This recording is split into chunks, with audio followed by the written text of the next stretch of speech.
Man unzipped his pants, about to relieve himself into the sea, when suddenly the sail behind him swung unexpectedly, hitting him squarely. Fortunately, he reacted quickly, grabbing the railing with both hands. The sailboat was moving at a brisk pace, and the slightest misstep could send him tumbling into the ocean. In this critical moment, he twisted his body, managing to hook his right foot onto the deck, finally finding a stable foothold. It was a close call, but he was safe. Still desperate to relieve himself, he headed back into the cabin to take care of business. However, as soon as he finished and tried to leave, the door suddenly locked itself. No matter how he twisted the handle, the door wouldn't budge. He was puzzled. He was certain he hadn't locked it. Why wouldn't it open now? He opened a storage cabinet, hoping to find a tool to help, but instead, he discovered 4 bloody claw marks inside. Terrified, he grabbed a pair of scissors nearby and tried to pry the door lock open. Just then, the radio crackled to life. A voice warned him that a cargo ship was approaching, and he needed to change course immediately to avoid a collision.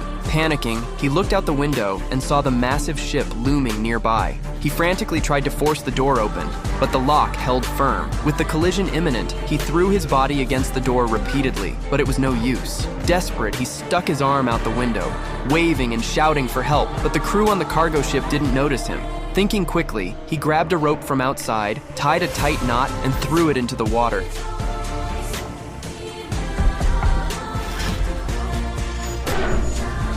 However, in his haste, the rope tangled around him, nearly strangling him. He struggled to free himself, managing to escape the entanglement. Then, using a pole, he hooked the rope that secured the sail and pulled with all his might. Slowly but surely, he managed to lower the sail. But just as he thought he had averted disaster, seawater began flooding into the cabin. He rushed back to the door, trying again to break it open, but it was as if the door had been welded shut. No matter how hard he tried, it refused to budge.